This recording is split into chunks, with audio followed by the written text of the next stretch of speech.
Ah, le voilà. Tu t'es enfin décidé? Oui, Horizon Zero Dawn. Il me fait de l'œil depuis un moment. Ah oui?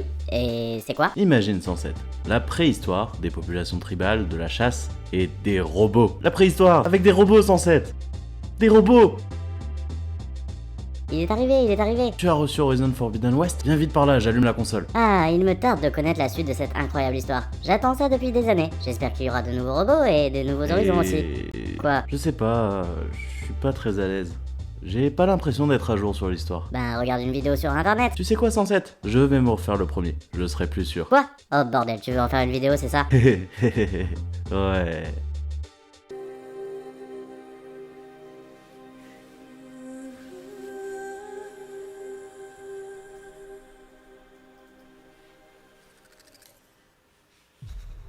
Horizon Zero Dawn, à l'heure où son séquel a fait une sortie en grande pompe, m'est avis qu'il faut que j'évoque ce monument du jeu vidéo. À l'heure où les jeux en monde ouvert sont légion et commencent déjà à être un peu sur le déclin, car souvent trop grand, trop long ou trop vide, ce jeu se démarque par un pitch qui paraît incroyablement farfelu. La préhistoire avec des robots. Ouais.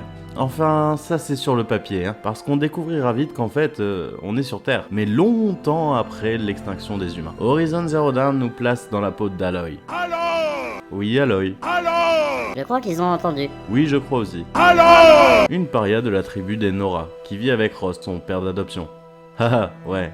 Paria, 107. Je ne sais absolument pas ce que ça veut dire. Un paria. Pokémon de type méprisé, qui est mis au ban de la société à tel point que même le simple fait de parler à un paria est considéré comme sale. Ah oui, ok. On découvrira l'univers avec une Aloy enfant, où l'on fera face à nos premières machines. Machines qui vivent sur les terres telles des animaux. Imaginez une plaine ensoleillée où repose un troupeau de 107. Ah, quelle vision de rêve. On aura aussi l'occasion d'explorer des ruines de l'âge de métal. Oui, vous l'avez compris, c'est à peu près ce que l'on vit en ce moment. Et c'est déjà plutôt sympa. On s'est toujours demandé ce que les futurs archéologues trouveront sur notre civilisation. Et là, on en a un léger aperçu. Mais alors, très léger, hein. C'est dans ces ruines qu'Aloy mettra la main sur un drôle de petit appareil, un focus, qui lui permettra de tout analyser. Canoncourt. Ceci est un chat. Ceci est un arc à flèche. Ceci est un gros barbu tout sale. Et Aloy, être une paria, elle aime pas ça. Alors Ross lui propose une solution, participer à l'éclosion. Une sorte de Hunger Games organisée par les Nora, dont le gagnant a la possibilité de faire un vœu auprès des grands chefs. Ainsi, Aloy s'entraînera afin de remporter l'éclosion. Et elle y arrivera. Mais cette éclosion sera perturbée par l'attaque de mystérieux méchants, où Aloy manquera de perdre la vie. Mais elle sera sauvée par les matriarches Nora qui lui montreront le lieu de sa naissance. Une porte. Ouais, une porte. Mais une porte vénérée par les Nora. Une porte qui s'appelle la Toute-Mère. Une porte-manteau. Et c'est à partir de ce moment-là que le scénario va vraiment commencer. Ouais, c'est un défaut du jeu. J'ai complètement compressé l'intro. Le scénario met beaucoup de temps à démarrer. Aloy devra quitter le territoire Nora afin de résoudre les mystères de ses origines, mais aussi enquêter sur ces mystérieux méchants qui ont attaqué l'éclosion. Avec pour seules armes son arc, ainsi que sa lance qu'elle a bidouillée pour pouvoir pirater certaines machines. Et on est donc lâché dans les terres sauvages, qui font tout le charme du jeu. Des territoires verdoyants, beaux et organiques. Ouais, la carte est grande, mais pas pour autant immense. Et elle est remplie de plein de trucs à faire. Mais elle est surtout remplie de machines. Et pas de cafetière Senseo, hein. Plein de machines en tout genre qui va du simple petit veilleur trop mignon au gigantesque grand coup. Ouais, grand coup. Du coup, celui-là il s'appelle Gros Croco, celui-là doit s'appeler Longcorn, et celui-là il s'appelle Gros Monstre Dégueulasse. Non, je déconne, on revient au grand coup. Grand coup qui est l'une des seules machines pacifiques de cet univers. Et il est putain d'impressionnant. Quand tu le vois au loin, il y a quelque chose qui se passe dans tes entrailles. Vous savez cette fameuse scène? Cette chose, quoi?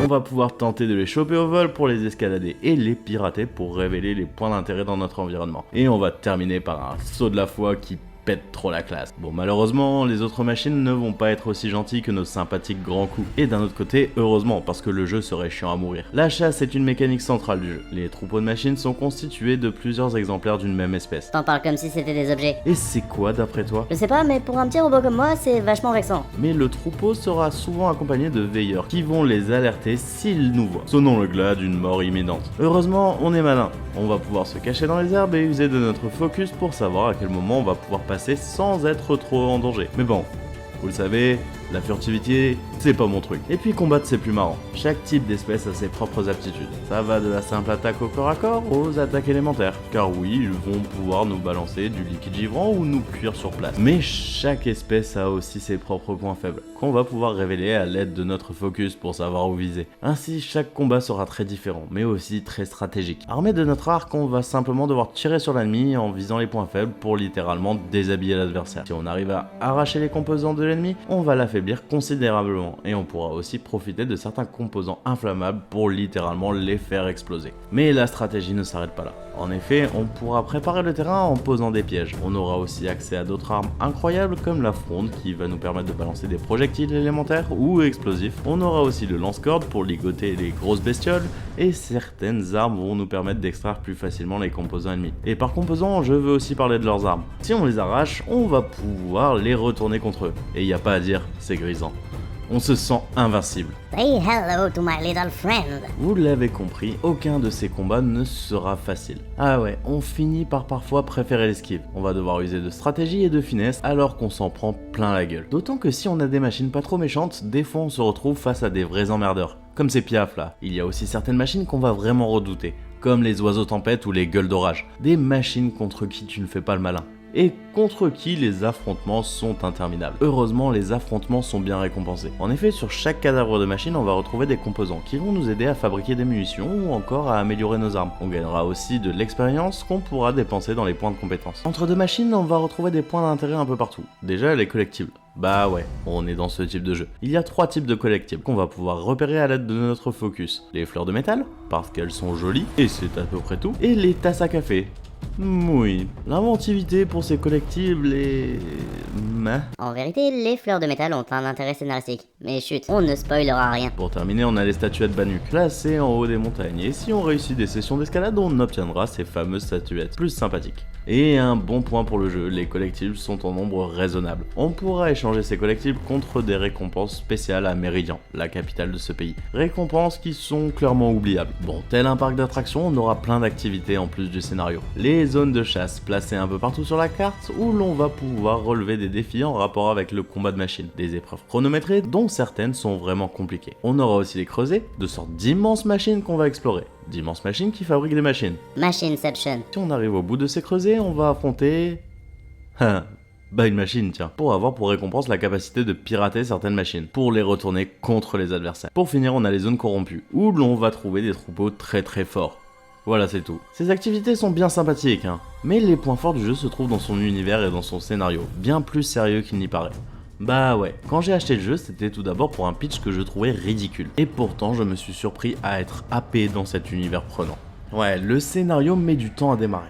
Alors si vous lâchez un peu au début, accrochez-vous, ça en vaut la peine. Le deuxième défaut de ce dernier, c'est qu'il est divisé en 2 branches parallèles. Et ainsi, on s'y perd parfois un peu. On a la partie du scénario que j'ai qualifiée de politique, où l'on va enquêter sur les agresseurs de la tribu, et cette partie est pour moi la moins bonne, bien qu'elle permette de développer les personnages secondaires et de comprendre les enjeux de cet univers. En plus, c'est loin d'être tout blanc ou tout noir. On évolue avec les gentils, les méchants qui sont devenus gentils, les méchants qui se sont rebellés contre les méchants qui sont devenus gentils, parce qu'être méchant c'est bien mieux, et pour finir, les méchants qui ont profité de la rébellion des autres méchants contre les méchants qui sont devenus gentils pour monter une secte qui vénère un mal ancien enfoui. Totalement limpide. Ah oui, on a les Banuk, des squatteurs de montagne. Mais bon, la quête qui va nous faire rentrer dans le jeu, c'est la quête d'identité d'Aloy, qui va tenter d'en apprendre plus sur ses origines, et accessoirement sur le pourquoi du comment l'humanité s'est retrouvée à vivre sans technologie auprès de machines.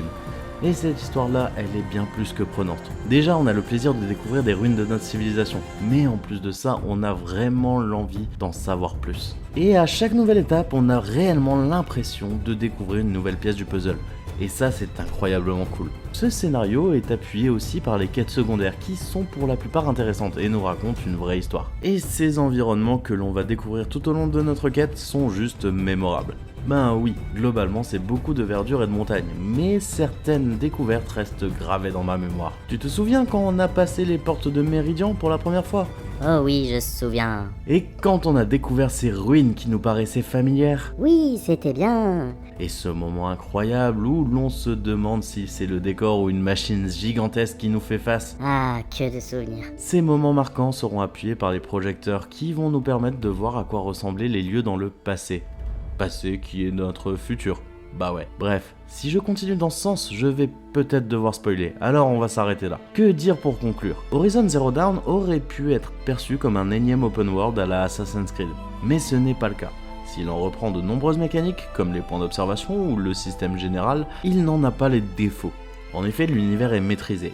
Il n'y a pas trop de quêtes annexes et de collectibles. Assez pour satisfaire les complétionnistes et assez peu pour être oubliable si on veut juste se faire le jeu en ligne droite. Bon, il n'est pas exempt de défauts, mais pour autant il reste l'un des jeux qui scénaristiquement a marqué mon histoire de joueur.